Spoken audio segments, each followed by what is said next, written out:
Once all negotiations have been made between parties, the purchase contract and any other counter offers have been signed, we are officially in escrow. We will send this fully executed contract to your lender, the escrow company, and our transaction coordinator, Jeannie, that will be assisting us with your file. Escrow will act as a neutral third party, ensuring we abide by this contract, any counteroffers, and any addendums that may be drawn later. When escrow is opened, you'll receive instructions to deliver your required deposit to the escrow company for holding. This money will be held in an escrow account for the duration of the transaction. You will also receive a packet of escrow instructions that restates and emphasizes key factors and timelines of our transaction. We suggest that you schedule a visit with your escrow officer to go over any questions you may have or on how to obtain a notary for any forms that may need to be notarized. We will be working with a handful of top professionals in their industry. Title representatives ensure a clean chain of title for the property. They will request a statement of information to confirm your identity and guarantee the title of the property is free and clear from liens. Natural Hazard Disclosure Company runs the state-required report, which will show if any property is located in any high hazard zones. And of course, home and termite inspections. We will always suggest you get an inspection. You don't need to be present during the appraisal, but you should definitely tag along during the home inspection. Depending on the square footage of the home, a regular home inspection can run you anywhere from $400 on up. We have a handful of reasonably priced, trusted professionals that we work with on a regular basis that we can refer you to, making sure you are getting a thorough home inspection, bringing any major defects to light before making such a large purchase.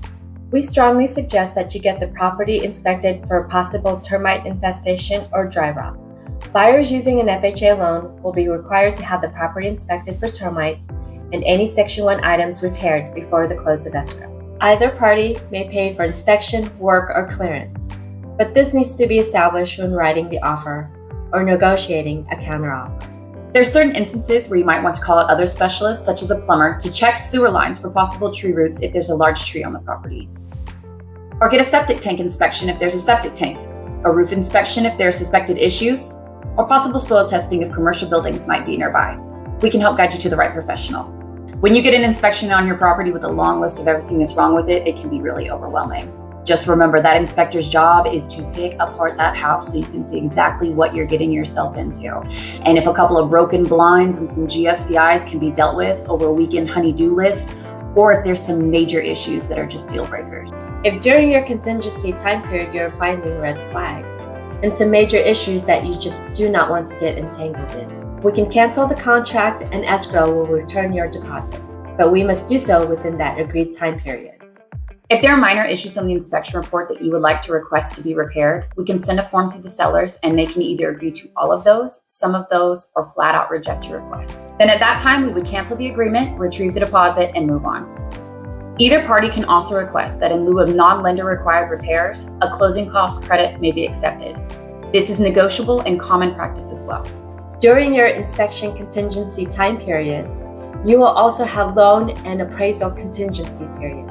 This gives your lender ample time to schedule an appraisal, but also request, receive, and approve any documents they may need. To triple check to see if you qualify for this loan, your lender may ask for updated pay stubs, bank statements, and other documents. Please do not make any large purchases or open any new lines of credit during the duration of the entire escrow. Appraisers do more than just give thumbs up or thumbs down on value. Appraisers will make sure the water heater is properly strapped, smoke and carbon monoxide detectors are hung properly and function, and if the appraiser sees any major issues that they think might affect the home in the near future, they can request those items be fixed before close of escrow. Once contingency time periods have passed, the seller's agent will send over the contingency removal form, stating that all inspections and appraisals have been completed, in terms of any repairs or credits agreed, so we can move on to the next phase of the transaction. Once this form is signed, you can no longer back out of the house for an inspection, loan, or appraisal issue. You are buying this house. The seller's agent will be sending over a disclosure packet. This will be multiple documents giving the seller the opportunity to tell us everything they know about the house. Were there pets on the property? What type of foundation does it have? Is there a sprinkler system? This is pages and pages of question boxes to get us all the information we can on this home.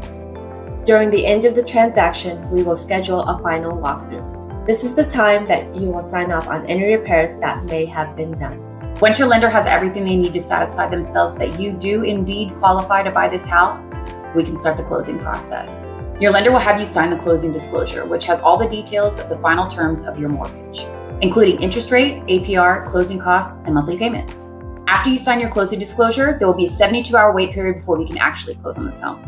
On closing day, make sure to have your ID, cashier's check for the remaining cash needed to close, proof of homeowner's insurance, and your closing disclosure to compare these final documents. Once everything is signed, these documents will be sent back to the lender so they can fund your loan. This can take anywhere from 24 to 48 hours. The title company will then send the new title to the county recorder's office to record you on the new title as the owner of the property. Once we receive word of this confirmation of recording, we can hand over keys. Welcome home.